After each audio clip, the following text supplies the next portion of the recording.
På senare tid har allt fler röster hörts som berättar om utländska lastbilar som ockuperar parkeringsplatser längs landets vägar. Utanför Shells anläggning i Sandsjöbacka söder om Göteborg har det varit nästintill omöjligt för yrkeschaufförer att hitta en plats att ställa sig på för att hålla rast eller vila. Ari-Pekka är en av många som har lagt upp bilder på Facebook i syfte att synliggöra problemet.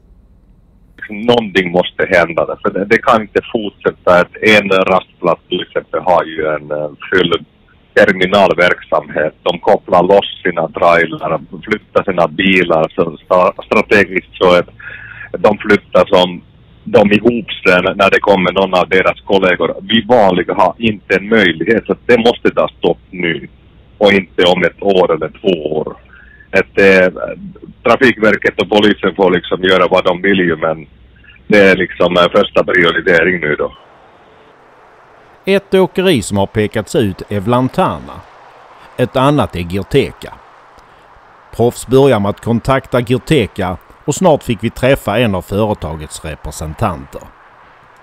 Stora speditörer som Girteka och Vlantana har utmärkt sig nu på P-platser att de barrikaderar parkeringsplatser för lastbilar. Hur har du fått kännedom om de här problemen? Det er et problem, at vi ser til daglig. Vi har også problemer modsat syn. Hvor skal vi putte vores lastbiler? Så vi har, hvad kan man sige, måske startet en ny trend, hvor vi selv leder efter vores egne pladser.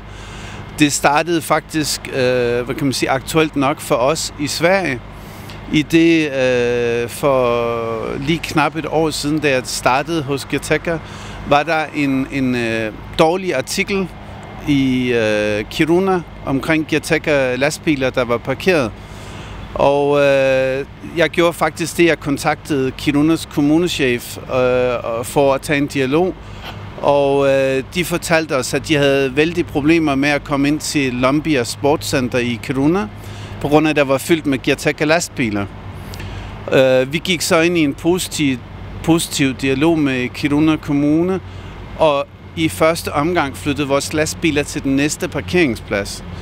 Og her for et par måneder siden har Kiruna Kommune så simpelthen nede ved jernbanen bygget tilrettet en speciel lastbil parkeringsplads, som vi nu bruger. Men yderligere på det har vi selv lavet vores eget store parkeringsplads i Breda i The Netherlands. Og i Nordfinland har vi simpelthen lejet en stor parkeringsplads, hvor der er faciliteter til vores chauffør. Så vi kender det, men vi gør også det, at når vi får klager fra folk, som bor i nærheden og har kølesystemer, der larmer om natten osv., så putter vi GPS-fencing, sådan så vi ved, hvis der er en lastbil, der holder, hvor han ikke må holde, og så får vi en besked og kan ringe til ham og sige, du må ikke holde der. Så man kan sige, at vi laver en aktiv indsats, når folk ringer til os. Hur tycker du Girteka hanterar just det här som du berättar om nu jämfört med förut? Førhen har Girteka håndteret alle de her ting på den dårligst potentielle måde. Det er der slet ingen tvivl om. Og vi har som fortjent også fået et dårligt ry på grund af det. Der er ingen undskyldning for den måde, det har været håndteret før. Det vi har gjort, i hvert fald i det seneste år, hvor jeg har været ved Girteka, det har været taget en aktiv dialog og rent faktisk gøre noget ved hver enkelte ting. Og et tydeligt eksempel på det er, at du vil bag på hver trailer vil du se et klistermærke, hvor der står, How am I driving? Og den e-mail, den står der wecare@girteka.eu, og når folk skriver på den, så går den til mig. Og jeg tager action hver gang, der sker noget. Og hvis der er nogen, der ser en bil, der holder et forkert sted, og de skriver til wecare@girteka, så svarer jeg på hver e-mail, og jeg laver action på hver gang.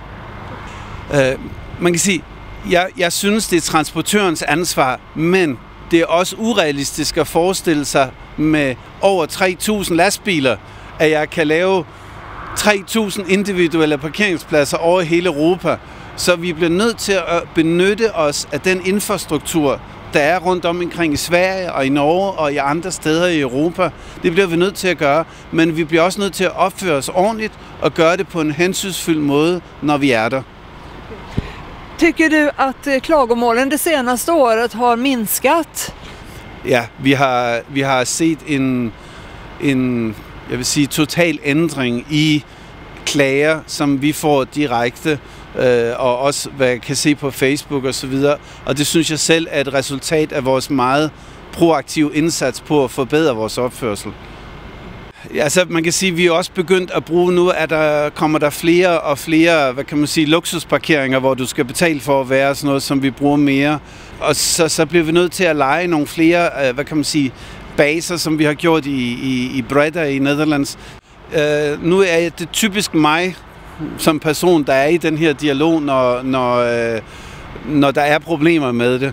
Og der kan man sige, der har jeg 2 slags problemer. Den ene problem, det er, når der er nogen, der siger, her må vi ikke holde. Og den er lidt sværere at løse. Men så er der den positive, det er, når nogen, der siger, det er ikke så godt, I holder her. Men derovre, det er et bedre sted. Så kan jeg lave en GPS-fence og sørge for, at vi ikke holder her, og så flytte derhen. Men det vi typisk gør, det er, at vi går i en aktiv dialog med vores kunder, og ligesom sige, hvor er det bedst at holde, så vi ikke skaber problemer. Efter att tidningen Proffs har varit i kontakt med de utländska åkerierna som har synts mest på landets rastplatser kan en positiv trend skönjas. Under den gångna helgen har inte alls lika många ekipage synts till på exempel Shell i Sandsjöbacka. Girtekas kommunikationschef har kanske rätt. Att föra en saklig och seriös dialog med de inblandade är nog rätt väg att gå.